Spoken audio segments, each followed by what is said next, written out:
Hey YouTube, this is Southern Purple One, and I'm going to show you what I've been doing. Now, I have not done a video for 9 days.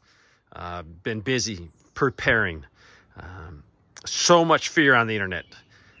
And I'll be honest with you, channels want you to be fearful, because if you're fearful, you keep coming back, you'll watch their videos.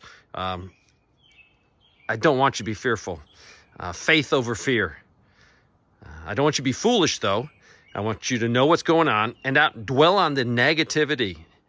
People are just dwelling on it. It's driving them crazy. It's not making them where they can make good decisions. It's, first of all, it's not right. If you're a Christian, you are not supposed to live in fear. Being a prepper, I think, helps alleviate that uncertainty, because you do what you can, and everyone does different. Everyone has different amount of money, resources, time, but do what you can and get better prepared. And being better prepared is for anything. You can lose your job tomorrow. So many people over many, many years have told me they were prepping, and what's got them really, that hit them really hard, where they lost their jobs. But then most of them said, you know what? We had so much food put back. We had all kinds of gas put back. We were able to live off our food with hardly any money coming in until I could find another job. I get so many of those. And that's it. It doesn't have to be SHTF, the end of the world.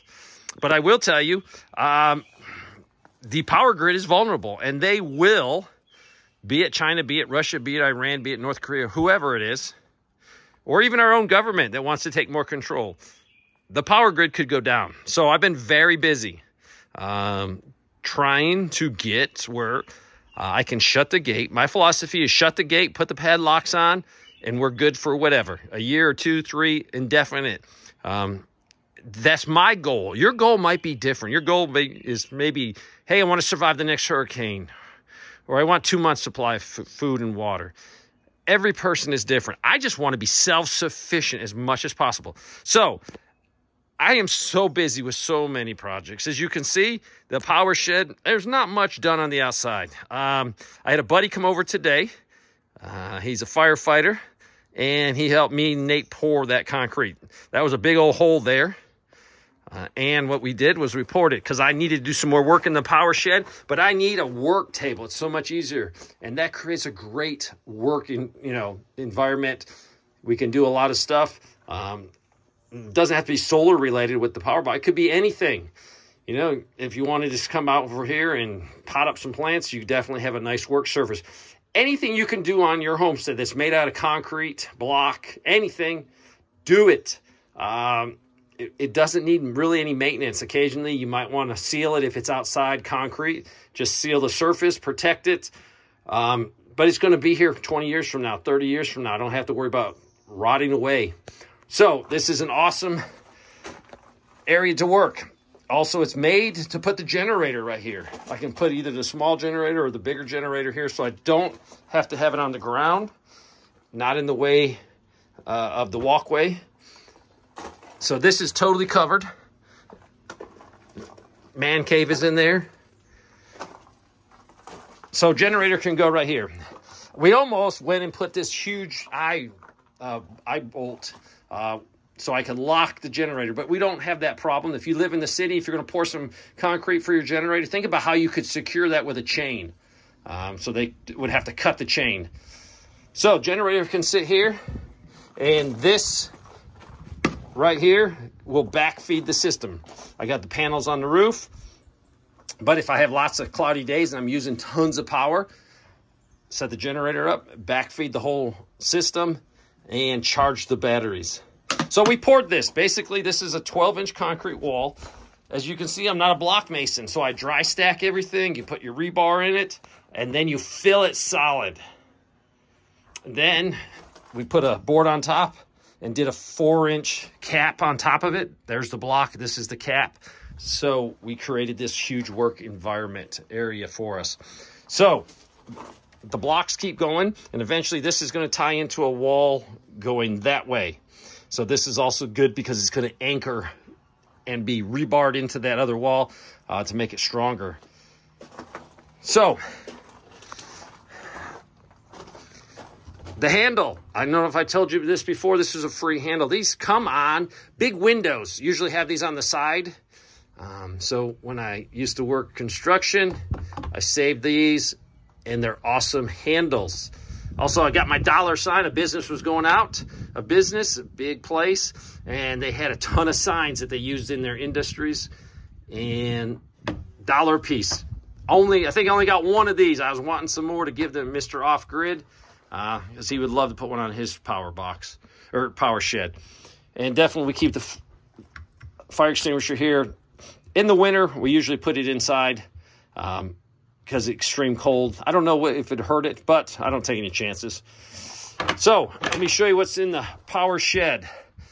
I left the light on for you, so hopefully you can see. So we have a lot of work to do. These were the original batteries. Let's run the system, and I'm adding more. I'm adding more because if the power grid goes down, I want to be able to have a lot of power. So I'll be tying all these into the system. Some people are going to say, Dave, why use different batteries? It's not going to make a difference. Mr. Off Grid assured me he runs different batteries, and he's worked everything out. But what I have done is every 2 batteries is going to be 24 volts, and this is a 24-volt system. So I will put a switch so I can isolate if I feel a battery is going bad. I don't have to isolate the whole system or turn it off. I can isolate individual batteries in the sense of 24 volts. So these will all go here. I'm upgrading my block here. Be a huge block to handle everything. Be a positive block here, and I'm going to put a big negative block up there. So yes, we're getting about 50% more power. I do have the other battery in the shop to put right here. So we're going to have a lot more power to add to it, but just running some grow watts, if you can see that. So it's a basic system, but it does provide power, and you just power a panel, and then from there you can run your power wherever you want to run it. I also wanted this shelf because in a worst case event, my goal is I have a bunch of power boxes. I can charge power boxes, just put them here if it's not pouring rain, and it's covered.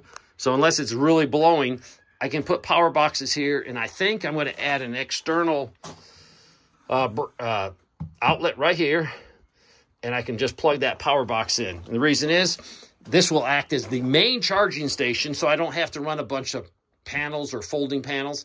I can bring them here, set them down, and charge them with the excess power. Also, this would be great because I have a few elderly neighbors that don't really have backup generators, and that way I could charge a small 2,000 watt unit, take it to them, they could use it for the day, and then I can get it back and charge it and swap it out. So that's also my goal, to have a good place to charge. Now, you don't want to charge if it's freezing cold under 32 with lithium, but if worst case, I can charge inside my shop. But this will make it easier to keep everything going. So you can see I'm not finished, but the buddy that came today likes painting, so he's going to come and we're going to paint and paint. So a lot to do. We'll stucco that, take a mixture of like a concrete mortar mix and cover that to make it look good. And then I could paint it or just leave it gray. So that's what I've been doing today. But every day we've been working on projects. So that's why I haven't done anything for the last 9 days. So you might say, Dave, I can't afford what you're doing. I can't afford it. A small power box maybe something you could do. I totally recommend priority 1 is AM/FM shortwave, and that has NOAA radio on it. This is a shameless plug. We sell them in our store. I'll put the link. That's minimum. That and some flashlights that you can charge with the sun is minimum. That's what you start out with. And then move up as you go. And really it is based on what you want to do. I am never telling preppers what to do. You know, I'll point them in the right direction after they tell me what they want to prepare for. There's a lot of people that don't want to prepare like I am. I want to be self-sufficient. I want that feeling of being able to close the gate. And it's not a feeling that I want to, you know, because I'm so great and I can just rely on myself or my son or my family or the few families that might come here in an emergency. No, I'm still going to rely on the Lord Jesus Christ, put my trust in him, ask for his protection and guidance. But I like the ability not to have other people take care of my basic needs. That's why I'm expanding this solar here.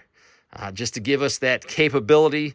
That's why I have those 3 antennas. One is the first one is the CB, next is MERS, and then we have a ham.